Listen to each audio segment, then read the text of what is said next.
이 되시는 예수님이라는 제목으로 함께, 저거는 누가 하신 설교인가요? 영원한 반석이 되신 예수님이라는 제목으로 같이 말씀 나누기를 원합니다. 오늘 본문에는 두 종류의 사람이 나옵니다. 반석 위에 집을 짓는 사람, 그리고 모래 위에 집을 짓는 사람이 등장합니다. 예수님께서는 왜 우리의 신앙생활을 집을 짓는 것과 연관을 시켰을까요? 집은 기본적으로 날씨나 외부 환경으로부터 가족의 생명과 또 재산을 보호하는 기능을 합니다. 더 나아가 가족 간의 사랑과 믿음을 나누고 또 가족이 함께 모여 지낼 수 있는 그런 장소이기도 합니다. 이스라엘의 주거 문화를 연구했던 어떤 교수님의 말에 따르면 주거 공간에 자기 삶의 히스토리가 하나하나 녹아있는 이스라엘 사람들을 보면서 인간 삶의 기본을 이루는 의식주 중에 하나인 집 자체가 곧 자신을 표현하는 길이라는 걸 알게 되었다라고 그렇게 이야기합니다. 요즘도 다르지 않는 것 같습니다. 옛날이나 요즘이나 그 사람의 집을 들여다보면 그 사람이 어떤 사람인지 또 어떤 취향을 가지고 있는지, 좀 더 과하게 말한다면 그 사람이 살아온 인생들을 우리는 그 집의 자취를, 집안 구석구석의 자취를 보면서 우리는 어느 정도 알 수 있을 정도입니다. 집은 그 정도로 의미가 있고 중요한 곳이라는 사실입니다. 예수님을 따르는 것도 이러한 이처럼 중요한 집을 짓는 것과 같은 과정인데, 결국 그 집을 지어서 누가 들어가서 살게 될까요? 내가 들어가서 살게 됩니다. 그래서 우리 옛날 동화 중에도 유명한 동화 있지 않습니까? 아기 돼지 삼형제라는 동화가 있습니다. 첫째, 둘째, 셋째가 있는데 집을 다 지었는데, 기억이 가물가물하긴 한데 첫째는 볏집으로 지었나요? 첫째는 볏집으로 짓고, 둘째는 나무로 짓고, 셋째는 벽돌로 지었는데 늑대가 와서 후후 부니까 첫째 집도 무너지고 또 둘째 집도 무너지고, 그런데 셋째 집, 벽돌로 지은 집은 견고하게 서 있었습니다. 무너지지 않았습니다. 그래서 모든 형제들이 그 셋째 집으로 다 이렇게 도망가서 살 수 있었다, 그런 이야기도 있지 않습니까? 오늘 예수님이 말씀하신 이 집의 이제 중심은 토대를 이야기하고 있습니다. 재료보다는 그 기초를 이야기하고 있는 것입니다. 집을 무엇으로 만들었느냐 보다 집을 어디에 지었는가, 어느 터 위에 너의 집을 지금 지었는가. 이 세상의 모든 것은 모래와도 같습니다. 깊은 사막으로 들어가면 모래 언덕이 있습니다. 이러한 모래 언덕들이 있는데 강한 바람이 불게 되면 어떻게 될까요? 이 지형들이 시시각각 바뀌게 된다라는 사실입니다. 그전에는 여기 언덕이 있었는데 조금 지나고 돌아보면 그 언덕이 다 사라져 있습니다. 조금 전에는 여기가 웅덩이였는데 시간이 지나니까 높은 산 같은 모래 언덕이 쌓여져 있습니다. 그러나 또 하루가 지나고 이틀이 지나면 그 모든 사막의 지형들은 계속 바뀝니다. 왜 그럴까요? 바람이 불어서 모래를 다 휩쓸고 지나갔기 때문입니다. 여러분, 이 세상도 이와 마찬가지입니다. 이 세상은 이런 모래의 사막과도 같습니다. 모든 것이 바뀌고 모든 것이 있다가도 사라지는 곳이 바로 이 세상입니다. 그렇다면 이 세상을 영원한 변하지 않는 가치로 붙잡고 살아가는 인생은 얼마나 허망한 인생을 여러분 살게 되겠습니까? 영원히 변하지 않는 주님의 말씀을 붙잡지 않고 시시각각 변하는 이 땅의 가치를 붙잡고 살아간다면 우리 인생도 온전하지 못할 것입니다. 그러나 우리 예수님은 무엇이라 말씀하십니까? 영원한 반석이 되신다라고 이야기하고 계십니다. 오늘 7장 24절 말씀을 보니까 누구든지 나의 이 말을 듣고 행하는 자는 이라고 그렇게 말씀하고 있습니다. 누가 그러니까 반석 위에 집을 지은 사람일까요? 예수님의 말씀을 듣고 들을 뿐만 아니라 그 말씀을 행하는 사람, 실천하는 사람, 순종하는 사람, 그 사람이 반석 위에 집을 지은 사람이다. 지혜로운 사람이다. 그렇게 예수님께서 말씀하고 있습니다. 여러분, 예수님의 말씀을 듣고 행할 수 있기를 주님의 이름으로 축복합니다. 우리가 많은 예배가 있고 많은 모임이 있지만 그것으로 내가 하나님 말씀을 행했다라고 대체할 수는 없는 것입니다. 우리 모든 사랑하는 여기 앉아있는 다음 세대 친구들도 그렇습니다. 많은 예배와 많은 새벽 기도를 드리고 또 많은 것들이 있습니다. 대한민국에서 손꼽힐 정도로 여러분은 많은 예배를 드리는 축복을 누리고 있습니다.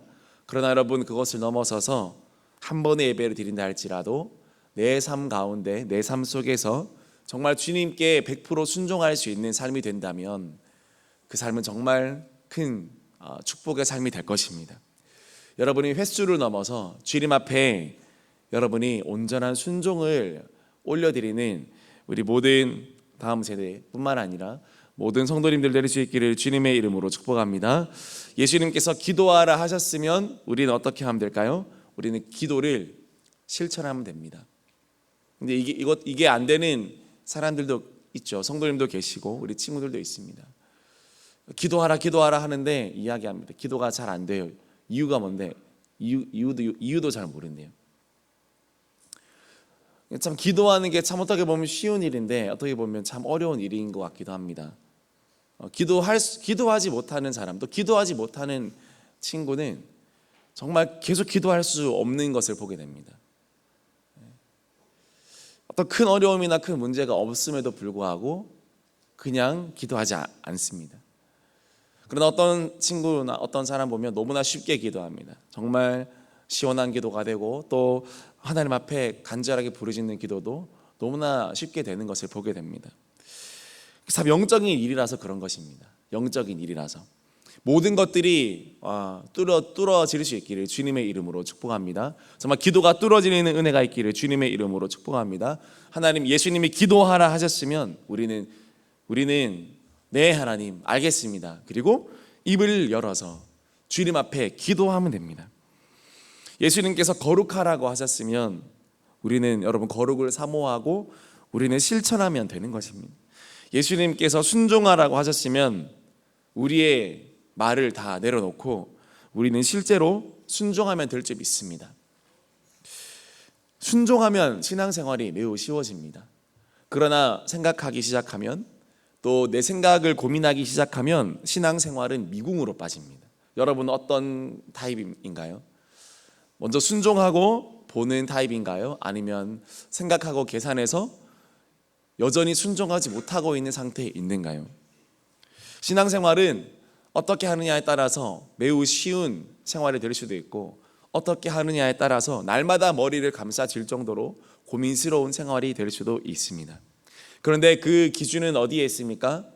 내가 나를 내려놓고 네, 순종하겠습니다 라는 한마디, 그리고 그 한마디를 실천할 수 있다면 우리 신앙생활은 여러분 충분합니다.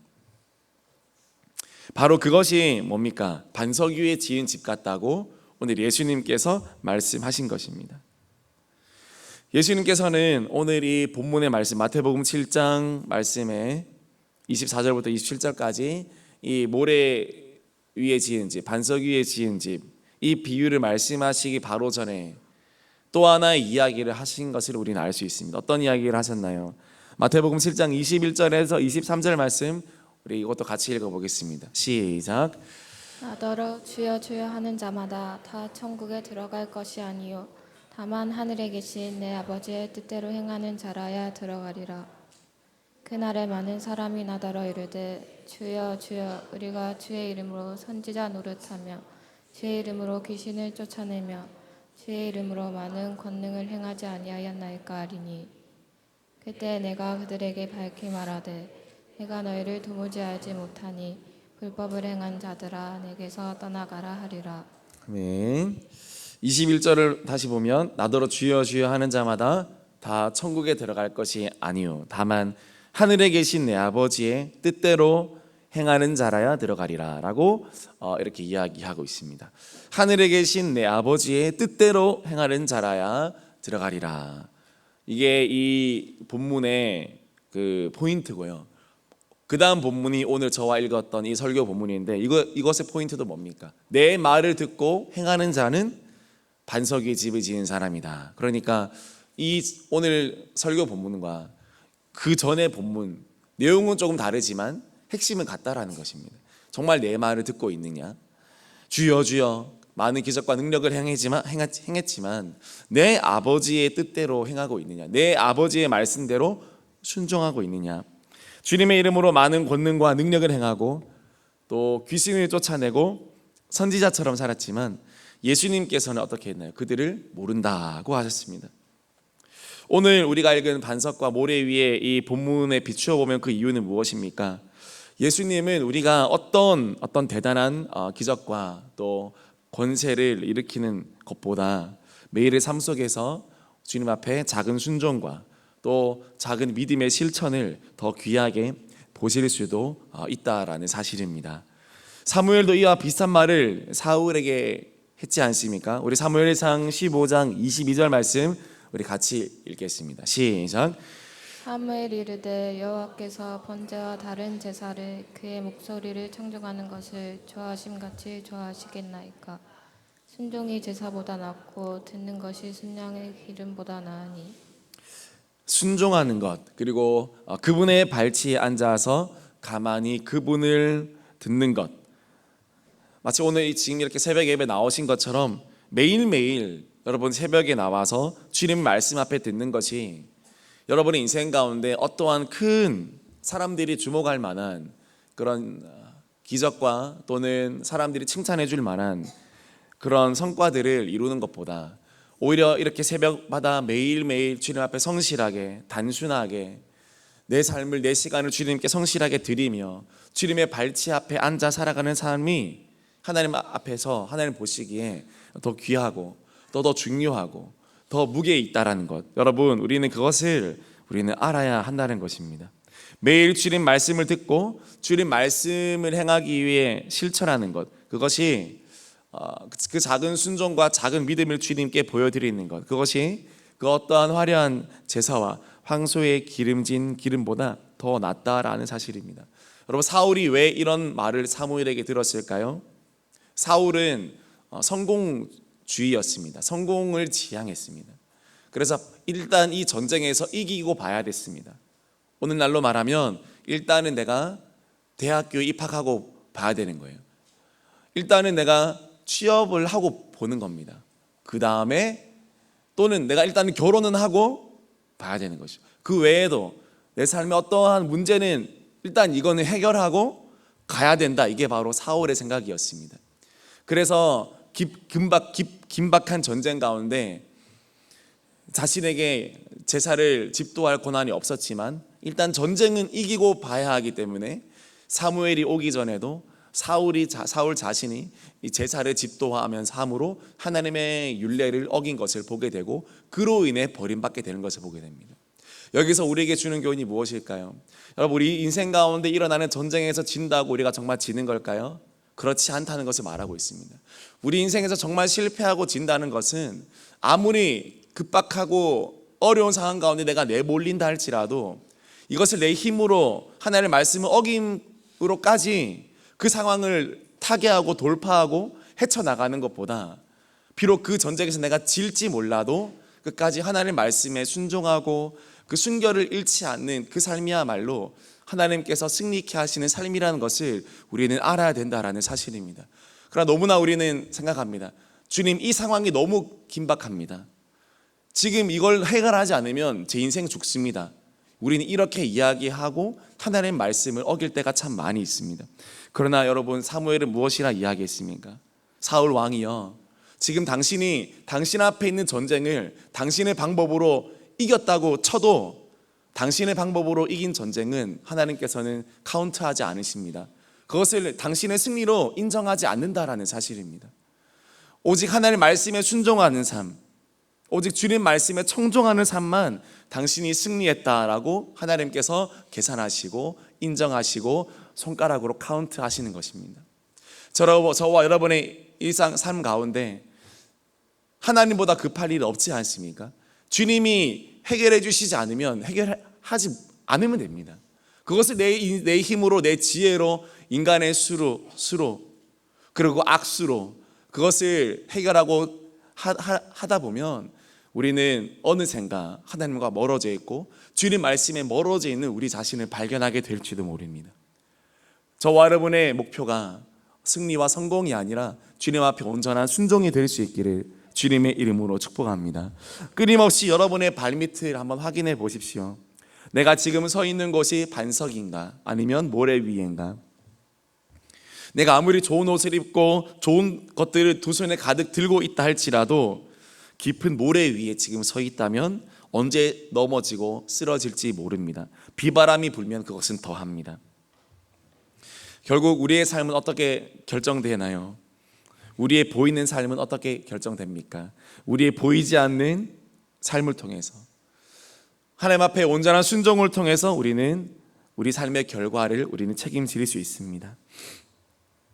1차 세계대전 당시에 이집트 자이툰의 군목으로 수많은 병사들을 위로하고 전쟁터에서도 하나님의 사랑을 선포했던 오스왈드 챔버스 목사님은 다음과 같이 말했습니다.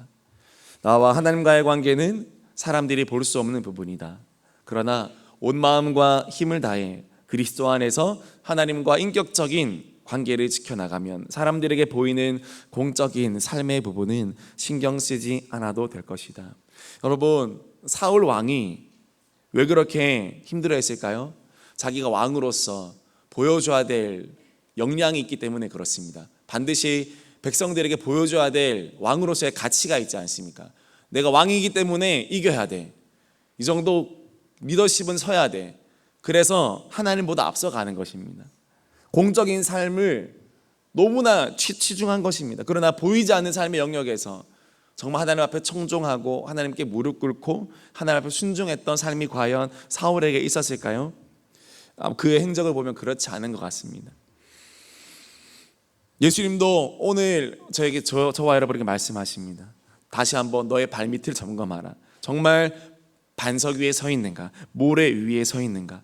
여러분, 저와 여러분이 사람들에게 보이지 않는 영역까지 온전히 하나님 앞에 순종할 수 있기를 주님의 이름으로 축복합니다.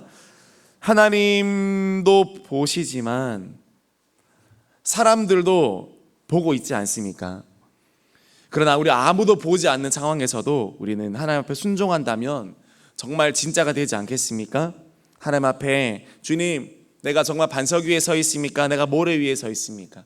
주님의 말씀을 온전히 듣고 순종하는 나의 삶이 되게 하시고 영원한 반석이 되시는 예수님을 의지하는 나의 인생이 되게 하여 주옵소서.